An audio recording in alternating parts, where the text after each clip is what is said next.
Webb is our next speaker. You know, your mind and your state of mind, how you think, everything about your outlook. Your mind is your best friend, or it can be your worst enemy. We want to make sure it's your best friend. Dr. Amy Webb knows this. She's an organizational psychologist. She shows people exactly how resilient we all are. Show up, let go, and be fully present. That's what it boils down to, and that's what she teaches us. Amy attended this conference in Greenville, South Carolina after she was diagnosed with breast cancer. She found it so meaningful that it's mentioned in her book called Stones at the Crossing. She's happy to have come full circle, and she's happy to be here today to share her story. Please help me in welcoming Dr. Amy Webb. I too need the glasses.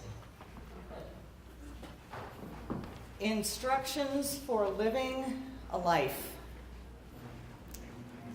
Pay attention. Be astonished. Tell about it. I just discovered this Mary Oliver poem a few weeks ago, but I'm here today to tell you how true it was and still is for me. January of 2007. I just returned from New York City working with an executive team there and took the weekend to watch my niece dance at an event. And I'm at home talking on the phone to a cousin. What the heck is this? And thus began the dance. The universe asks us all, will you dance the tango with me? Yes or no? The choice is ours. And I got to learn for the next 2 years what it meant to give my consent. But how do you prepare for a place you've never been, where you've never imagined going, to a way not marked? I was blessed with lots of training, lots of experience. Part of my career I spent across the United States and Canada working with executives on how to lead others through transition, where the change is experienced from the inside out. Something ends, something begins. But there's a whole lot of mucking around in that middle between here and there, where you've lost your bearings. As you said before, Naisha, it's not linear. You can't just skip the middle. So even with all this learning, the moment of diagnosis hits, it was like the slate was wiped clean for me. I'm not prepared for this. This is too different a transition. There was no leadership guide. There was no earthquake preparedness manual, or where I live now, a hurricane preparedness manual. There was none of that. And amnesia set in about what I had inside of me that I could call on. So much of my knowing, like you, Naisha, through my mind. I was not practiced up in listening to my body or letting my head yield to the leadership from my heart. So I had to shift. I had to rediscover what in me was timeless. And then I had to get out of my own way. I experimented. I chose to believe. And I learned about the healing power of community, the healing power of story as never before.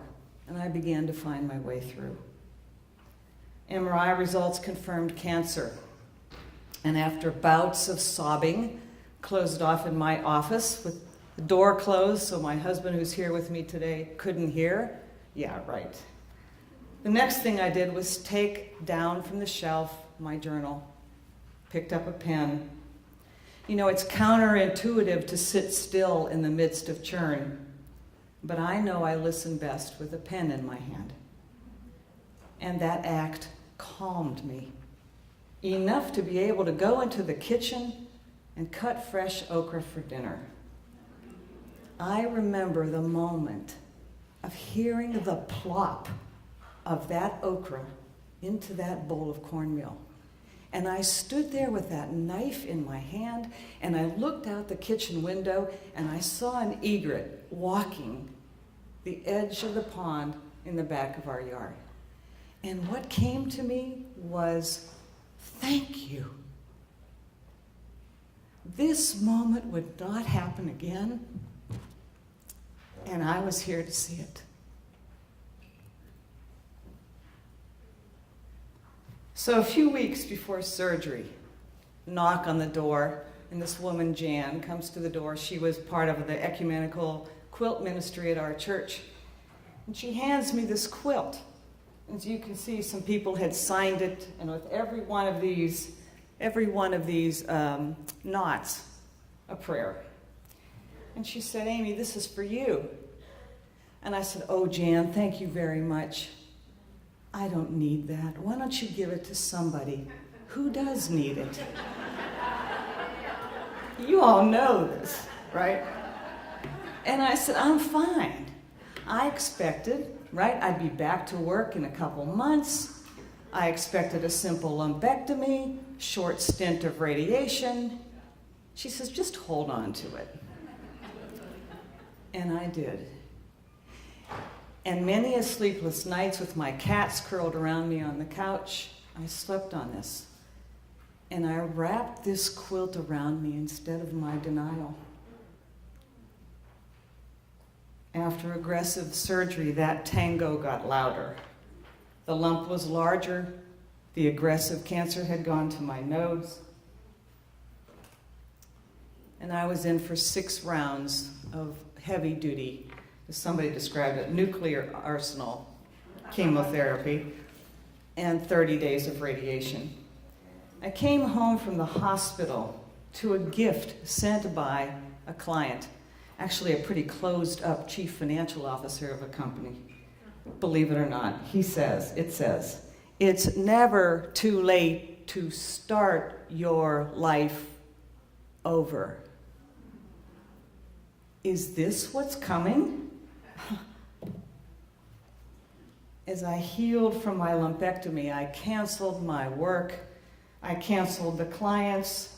I turned the work over to colleagues because no way could I travel weekly for the foreseeable future. I traveled weekly for years. I did a lot of apologizing. I felt really bad letting people down. One client whom I just begun work with lost her mother to cancer a few years before, and she tells me, Amy, it will take all of you. Give yourself what you need to heal. And she was right. After postponing a mammogram for 4 years, forgiveness was part of that work. For 6 months, the postcard from Healing Journeys, I'm not sure I can get through this, Jan, sat on my desk as a beacon of hope. And I can tell you, when I sat in the chairs like you are in today, ever grateful and not sure I could claim myself as a survivor. In fact, I didn't get up the first time you asked for survivors to stand up. I was grateful for what I witnessed there and what made me wonder, oh my, do you mean that I could come out of this on the other side like that? And I got confirmation that the help that I found, that found me, was right on track. Because much like that quilt, there was nothing 11 years ago where I lived. I had to cobble it together, as many of you have talked about already, of finding things to make it work from your research, from what comes to you, from conversations, from people who have been through it before. But I pulled out all the stops Low acid, low fat, low sugar, no dairy diet, supplements recommended by my nutritionist, thank God for her. Acupuncture before chemo for nausea, meetings with my therapist and a priest. Yes, even a willful, proud to be self-reliant psychologist could learn to ask for help. Yoga, when my counts were high enough for me to go to class. Mindfulness meditation before it was a thing. Prayer, a faithful prayer group that met. Actually, that was my first encounter. My friend Dwight said, "Why don't you pull together a group of people that will meet and pray for you regularly?" And I said, "You mean people will do that?" And they did.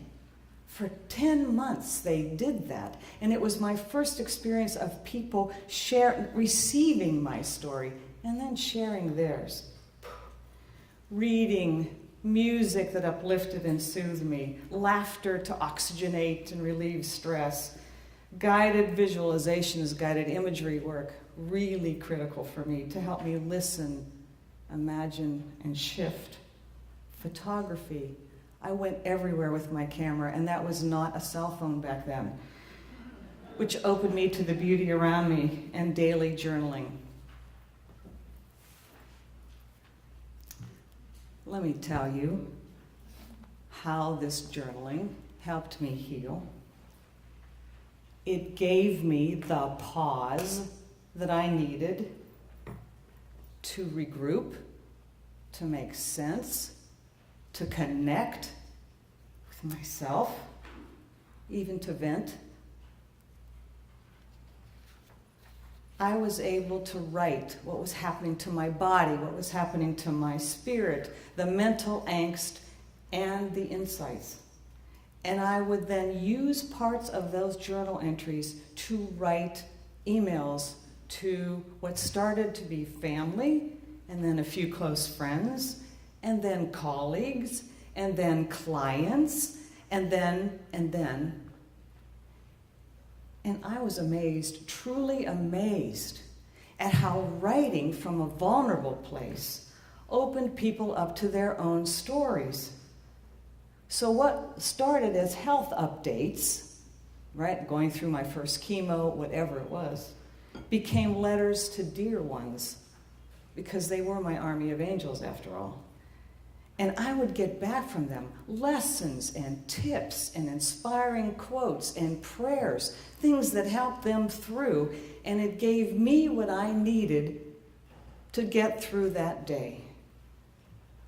Over time, I got requests from people. Can you put me on your mailing list? One woman said she printed off my emails and put them in a binder for 2 of her friends. I was stunned because I was writing my truth.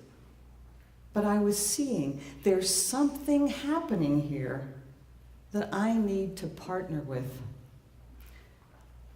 Whatever stops us in our tracks, whether it's chosen or imposed, how we frame it matters. Do we see what's given to us as enemy or invitation? What stories am I telling myself about what's happening to me? Is there another way of looking at this? We can change our angle of view. And when we do, what we might notice around us might just point the way.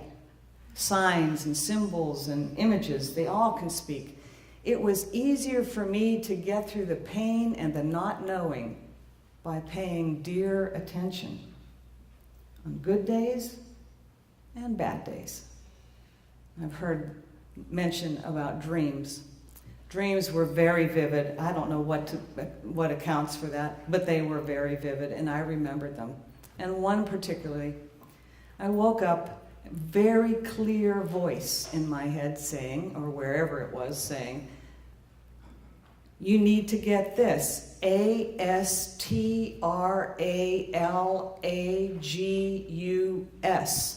astralagus. I'm like, what the heck is that? So I get up, wash my face, I went to Google. And it said, "You mean astragalus?" Because the L and the G were transposed. I went, oh my God, there's really a word. It's an immune fortifying supplement. I called the nutritionist and she said, I was just going to recommend that to you. Another story. So I'm coming home from, Richard is driving and we're coming home from radiation. And dragonflies have been a big messenger for me for years, but especially during my cancer treatment. These would come all the time. They'd sit on the window, they'd circle my face. It was the messenger. So we get in the car from radiation and a dragonfly comes and plops itself right on the edge of the window. And I'm like, oh, well, hello there. And it stays, and it stays. And so, we're getting ready to go on the bridge home. It's another 25 minutes home. And I thought, oh my God, he's going to fly out, he's going to be sucked out the window. So I'm helping him, right, by moving the window up a little bit. And he stays. So we get across the bridge and that wind, he's kind of watching the world go by on a blur. And he's staying, and he's staying, and he's abiding in that drive home. And we get all the way home. He's still on the windowsill. And I said, whoa. So I said to Richard, get my camera. And he brings out the camera, take a picture. I went in the house and I thought, well, I don't know. I came back out and he was gone. And there was that moment of sadness and joy mixed together, that here was one that could actually model ease for me. He would be able to sit and be with me in the foreign terrain all around him, and he could abide as I could abide with what was happening inside of me. I discovered that the more you have the intention to pay attention, the more you'll find the moments you have mattering. The more you have the intention to pay attention, the more you find that the moments you have matter. You might find guidance. You might find that the sacred is right here, right now. Open to what comes to you. Pain, fear, sleeplessness. Look at it squarely and listen. One especially dark and scary day, I said to Richard, I don't know how to get through this. And he goes into his office and he pulls out a little whiteboard and one of those dry erase markers, and he said, okay, you have forgotten to do this, but I'm going to remind you.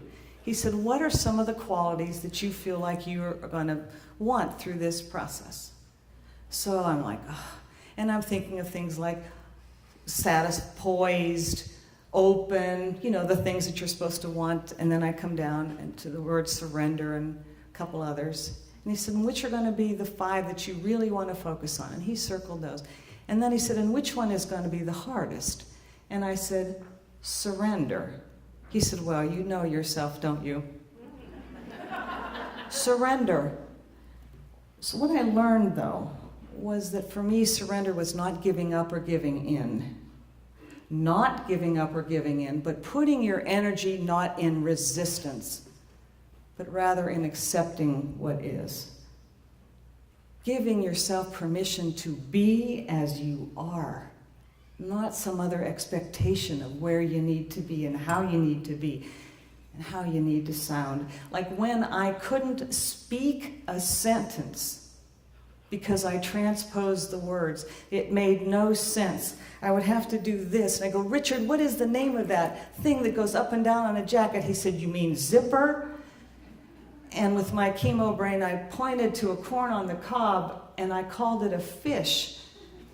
And I stuttered for 2 years, which is partially why I could not go back and do that work with executives. But I could sit and write a sentence, even if it took a long time. It took me an hour to write a paragraph. But I surrendered my need for it to be different. Hard to do. One thing that helped is that Richard and I created rituals. So, the night before chemo, and some of you have told me already that you had the same story where you pulled together people and you paint your faces to call up the warrior spirit. And what is amazing is that I thought they were all there for me. They were also there for them. These women got in touch with a space in themselves and empowering themselves that was just phenomenal to shout together with. And then the night that one chemo cocktail ended and another one was going to begin, Richard and I went out back and we poured out the red-orange water and we filled the glass with clear. And what we did is that we were able to mark milestones, mark the time, mark that we were still on our way. Because it's a paradox. You let go, surrender. You let go, and you claim the conditions that you need to heal. To greet it all of it, with kindness, gentleness, and compassion. That practice of surrender gave me the energy to stay the course. So I mentioned tango. There were many. You know them. Make plans and be prepared to change them. Sit still and go for it. Be disciplined, but don't obsess. Befriend your fear. Drive through that fog when the bridge, the water, and the air is only one indistinguishable shade of gray, and trust the bridge in front of you.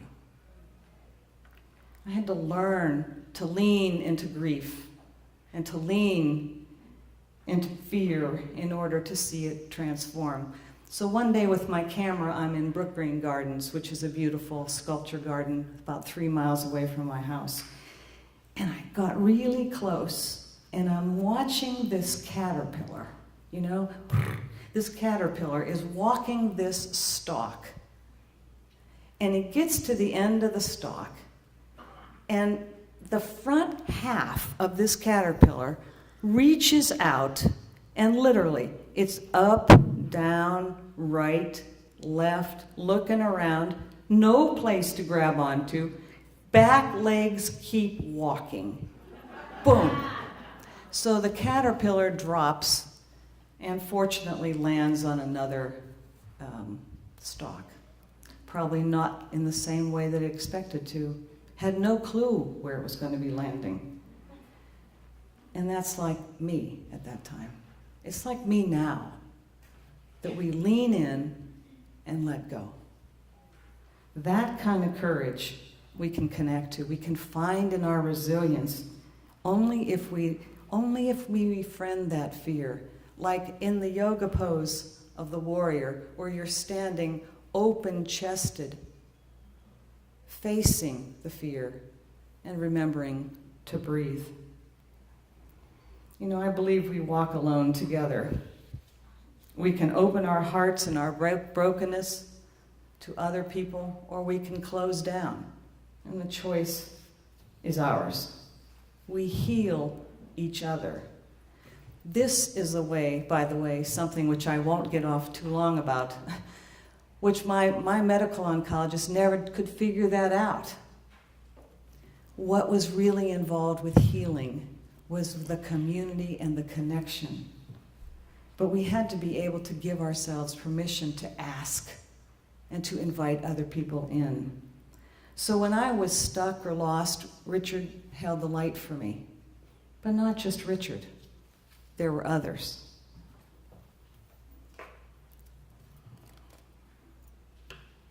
I'm going to show you this.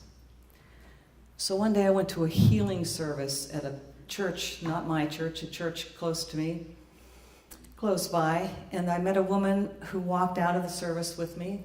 I didn't know her, and she and I stood at our cars in the parking lot, and she said, you know, you might be interested in a CD. I had no hair, so she knew I was in treatments, and she said, a CD that, you know, of a sermon that might touch you. And I said, thank you very much, and I gave her my contact information. And I said, are you a cancer survivor? And she said, no. She said, I moved down to Pawleys Island to play golf. But she said, and she held up her fingers, and they're so gnarled with arthritis. And she said, but I've gotten really, my arthritis is so bad I can't play golf anymore. And she said, some days I don't even know why I'm here anymore. But she said, so I grow roses. I said, okay.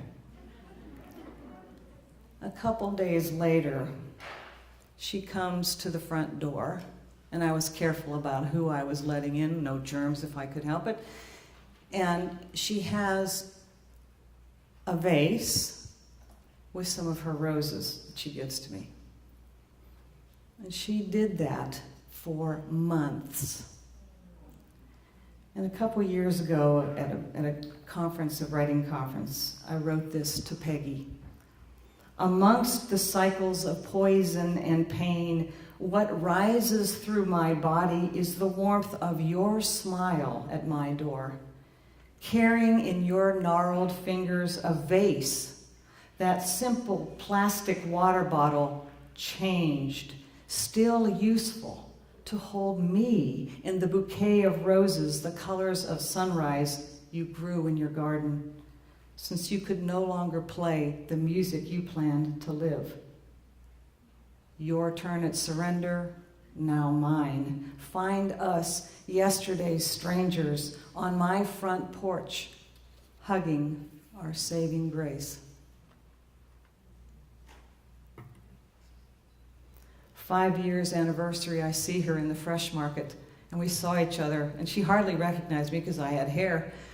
And I said, oh, Peggy, you can't know how important you were for me. And she said, and how important you were for me.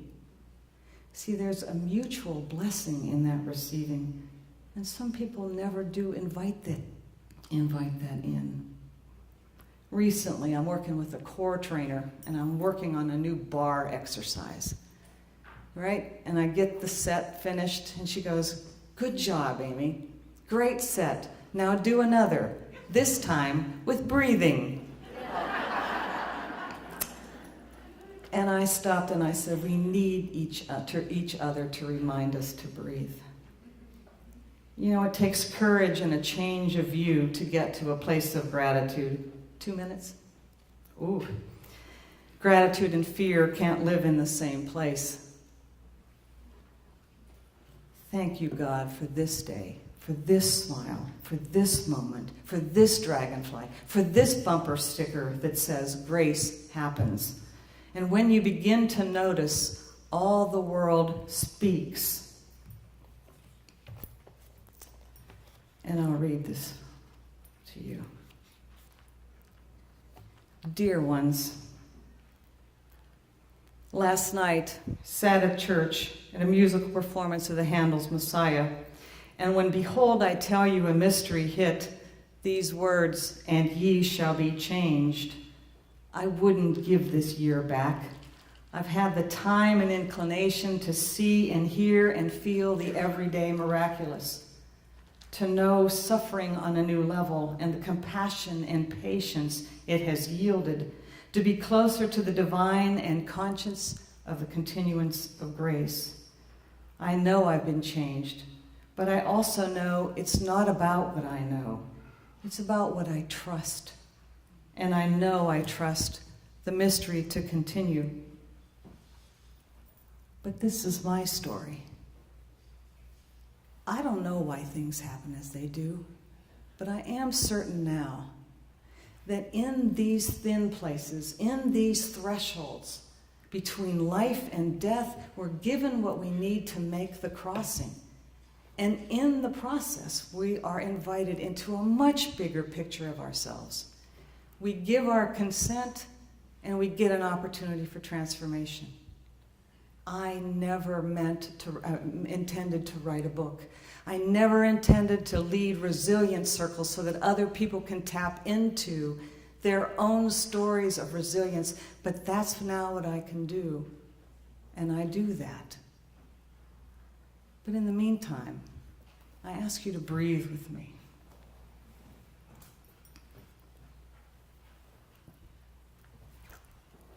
This moment is what we have. This moment. This moment, I am easy. This moment, I am grateful. This moment, I am joyful. This moment, I am awake. This moment, I am listening. This moment, I am. Namaste.